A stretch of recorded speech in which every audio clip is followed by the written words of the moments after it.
Olá, galerinha! Bem-vindo ao Corte Show, o seu canal de corte mais querido do YouTube. Deixa seu like e se inscreva aí para nos ajudar. Então vamos lá, gente? Roda a vinheta!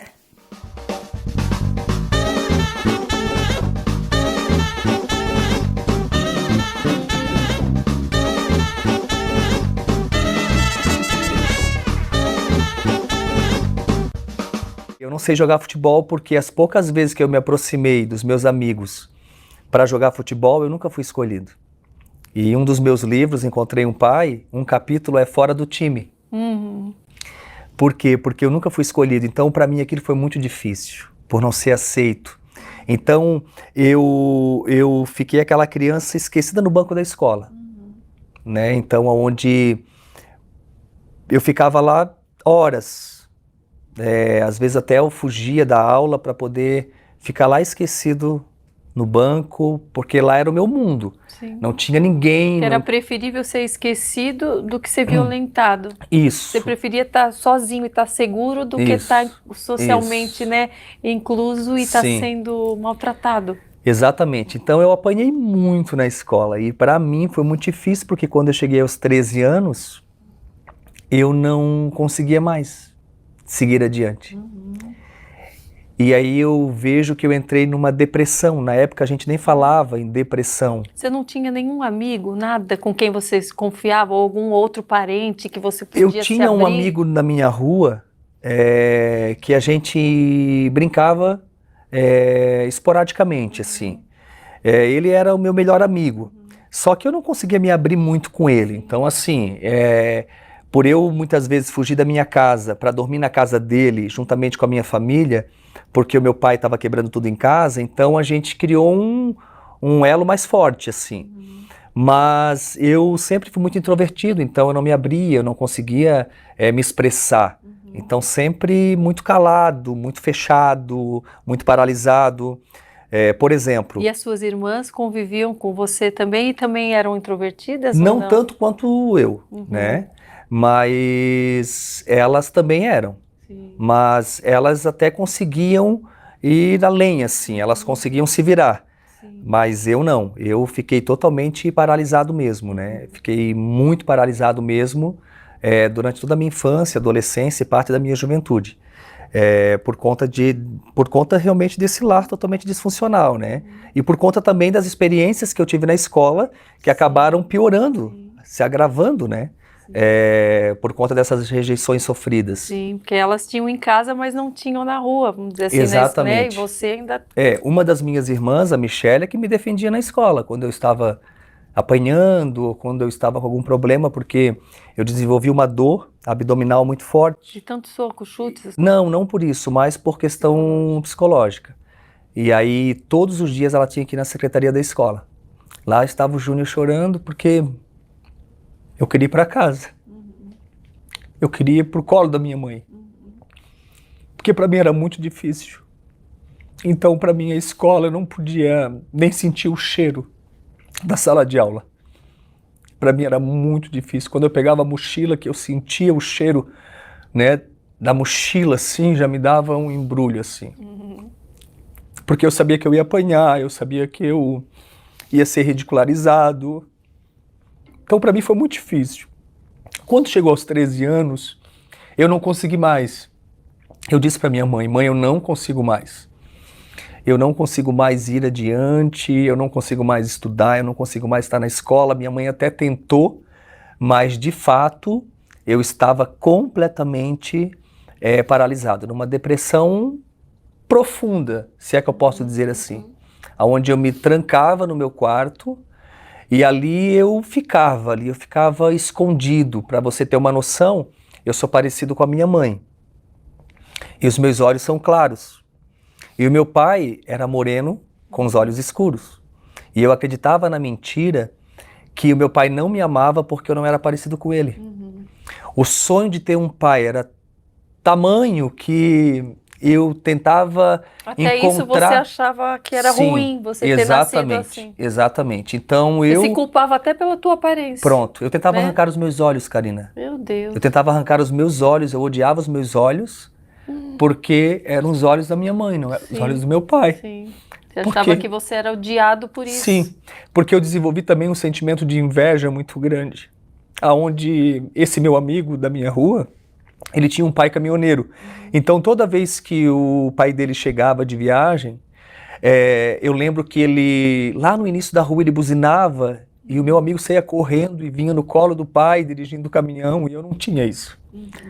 E eu me questionava por que que eu nasci nesse lar?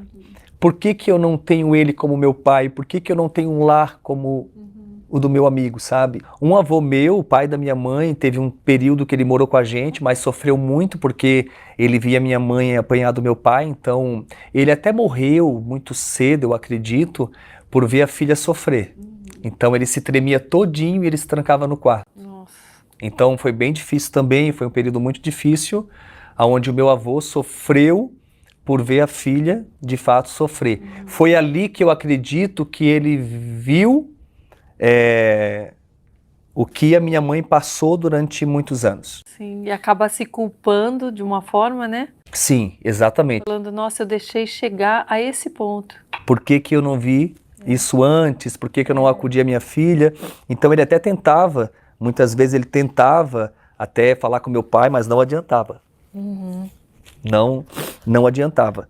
Então assim, eu cheguei para minha mãe e eu disse, olha mãe, não tem mais como eu seguir adiante, eu não consigo mais ir para a escola, enfim. Minha mãe tentou insistir, mas não conseguiu, e eu me tranquei num quarto. Eu estava no fundo do poço, né? Eu estava realmente arrasado, eu queria me esconder das pessoas. Eu lembro que os meus amigos diziam para mim, e isso foi muito difícil para mim por muitos anos. Ele dizia que eu não sabia andar e que eu não sabia correr. Então isso para mim era muito difícil porque eu comecei a acreditar nessas mentiras. Mas você andava? Você corria? Sim, só que eu acreditava nessas mentiras porque eu achava daí o meu andar feio, eu acreditava que eu não sabia correr, então eu não me arriscava a correr. Então, as mentiras, elas começaram a me paralisar também. Nossa, olha o perigo, né, do bullying mesmo, Sim. que hoje é conhecido por esse nome, mas o perigo e o poder que nós temos em nossas mãos. Sim, de paralisar a vida de uma pessoa. De paralisar a vida de uma pessoa, Sim. de levá-las realmente para isso, para uma depressão. A gente vê adolescentes se suicidando, crianças se suicidando, gente. Tenham mais cuidado com as palavras, com as ações. Às vezes nós queremos sermos tão poderosos, né? Termos cargos incríveis, mas nós temos tanto poder com os nossos atos, com nossas palavras, que esse poder seja usado para o bem. Tenham consciência daquilo. A gente vê a rede social, as pessoas julgando, soltando palavras e comentários à torta à direita. Gente, isso é muito sério. Sabe, se você já tem essa consciência, passe essa consciência adiante. Se você não concorda, se achar a pessoa isso ou aquilo, guarde para si. Isso é muito forte, é muito perigoso. Se você não tem um comentário positivo para passar para aquela pessoa, algo que vai encorajar, que vai levantar, não comente, não faça, não seja usado pelo mal, porque isso é ser usado para o mal, é muito sério, é perigoso. Sim, exatamente. E eu sou prova disso, né? Porque essas mentiras, elas me paralisaram. Nossa. Né? E eu comecei a realmente acreditar nessas mentiras de uma forma, assim, grandiosa, Sim, assim, você sabe? toma para si, você acredita e... Exatamente. Então, foi quando eu fiquei realmente paralisado, onde eu cheguei no fundo do poço. E foi nesse período que também um processo foi muito difícil para mim, porque nesse período eu chupava dedo e cheirava fralda. Nossa, e é porque é insegurança. Sim, É insegurança. sim. Aquilo te dá aquela sensação de conforto, né? E como eu estava crescendo, a minha mãe disse que eu não podia mais chupar o dedo e nem cheirar a fralda. E quando a minha mãe tirou a fralda, foi como se ela tivesse cortado um membro do meu corpo. Meu Deus. Porque para mim foi muito difícil também. Foi um baque, assim, sabe, Karina?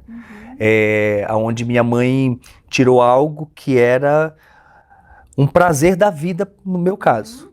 Para mim era um prazer que eu tinha na vida. Tirando aquilo é como se acabasse tudo, na verdade. E é como uma bengala também, né? Sim. Uma fonte de segurança. Isso aqui me dá segurança porque lembra, talvez, você no útero, é como se desse uma sensação de conforto ali, né? Faz todo sentido, né? Sabe você falando agora, Karina? Querendo ou não, tinha o cheiro da mãe a fralda. Então, assim, agora você me fez lembrar realmente. E faz todo sentido. Então, o lugar mais seguro que eu tinha era no colo da minha mãe. Né? Então, até os 13 anos, eu vivia no colo dela. E eu lembro que eu estava no portão da minha casa, vendo os meus amigos lá jogar futebol. Eu sempre visualizava de longe, porque como eu não era tão aceito e acreditava em muitas mentiras, que eu não sabia jogar, que eu não sabia correr, que eu não sabia andar, enfim, então eu não me arriscava.